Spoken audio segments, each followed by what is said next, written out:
জানিয়ে দেব এই মুহূর্তে হাতে পাওয়া সর্বশেষ গুরুত্বপূর্ণ আপডেট বাংলা সংবাদ। শুরুতেই থাকছে সাবেক সেনা কর্মকর্তা জিয়াউলের দুর্নীতির অনুসন্ধানে দুদক।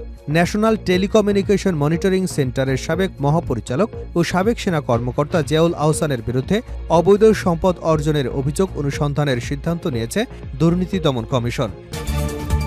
এবারে জানাবো বিগত 16 বছর দিল্লি ছাড়া হাসিনাকে কোনো দেশ সমর্থন করেনি রিজভী।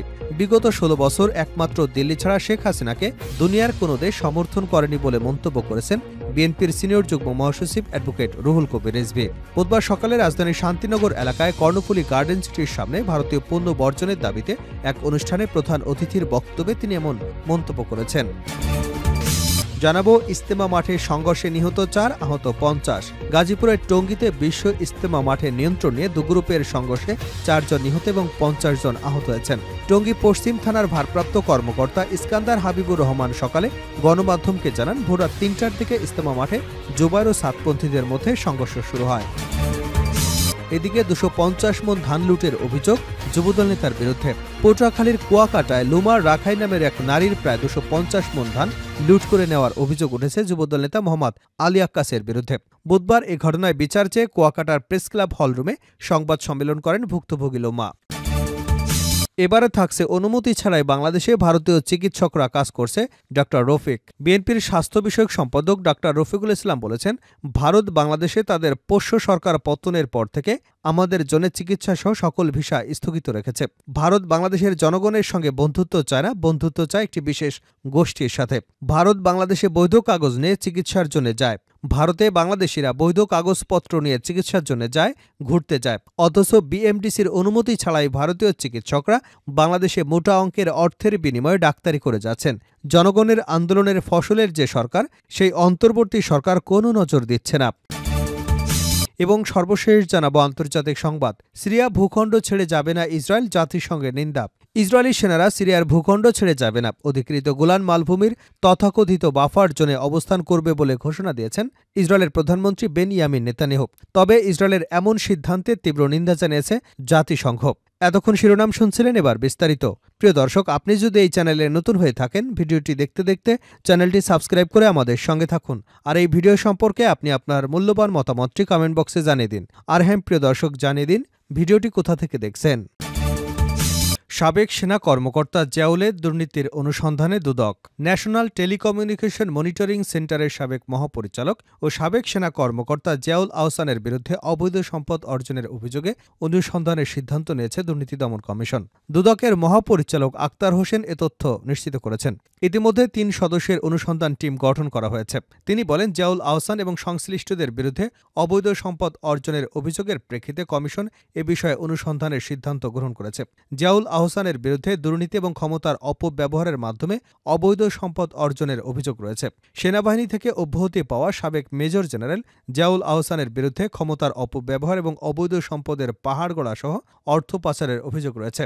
গত 19 আগস্ট জিয়াউল আহসান তার স্ত্রী, সন্তান এবং তাদের মালিকানাধীন ব্যবসা প্রতিষ্ঠানের ব্যাংক হিসেবে লেনদেন স্থগিত করে বাংলাদেশ ব্যাংক। বিগত 16 বছর দিল্লি ছাড়া শেখ হাসিনাকে কোনো দেশ সমর্থন করেনি রিজভী। বিগত 16 বছর একমাত্র দিল্লি ছাড়া শেখ হাসিনাকে দুনিয়ার কোনো দেশ সমর্থন করেনি বলে মন্তব্য করেছেন বিএনপির সিনিয়র যুগ্ম মহাসচিব অ্যাডভোকেট রুহুল কবির রিজভী। বুধবার সকালে রাজধানীর শান্তিনগর এলাকায় কর্ণফুলী গার্ডেন সিটির সামনে ভারতীয় পণ্য বর্জনের দাবিতে এক অনুষ্ঠানে প্রধান অতিথির বক্তব্যে তিনি এসব কথা বলেন।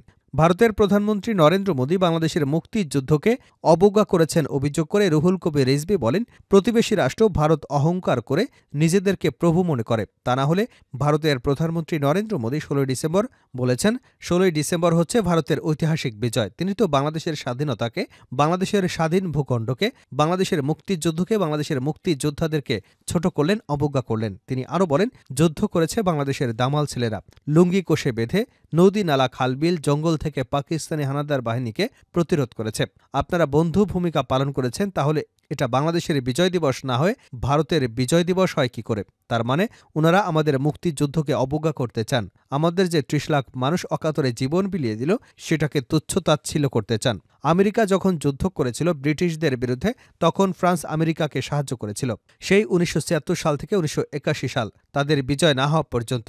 কই ফ্রান্স তো বলে না এটা। তাদের বিজয় দিবস, আমেরিকানরা পালন করে তাদের বিজয় দিবস, তাদের স্বাধীনতা দিবস। বিএনপির এই নেতা বলেন, গোটা বিশ্ববাসী জানে বাংলাদেশের দামাল ছেলেরা তাদের জীবন বাজি রেখে যুদ্ধ করেছেন। ৩০ লাখ মানুষ জীবন দিল, ওই জীবনের কি কোনো মূল্য নেই মোদিবাবুর কাছে? আপনি বলেছেন এটা আপনাদের বিজয় দিবস, এটা ভারতের বিজয় দিবস।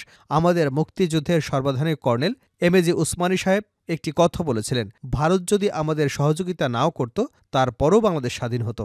কারণ একজন তেজস্বী অদম্য সাহসী যখন রাজনৈতিক সিদ্ধান্তে কোনো রাজনীতিবিদ নিতে পারেনি, সেই সময় কালুরঘাট বেতার কেন্দ্র থেকে একজন তরুণ মেজর আমাদের স্বাধীনতার যুদ্ধের ঘোষণা দিয়ে যে তরঙ্গ তৈরি করেছিলেন, সেই তরঙ্গ অন্যান্য সেনা অফিসারদের বাংলাদেশের মানুষরা উদ্বুদ্ধ হন এবং মুক্তিযুদ্ধে ঝাঁপিয়ে পড়ে।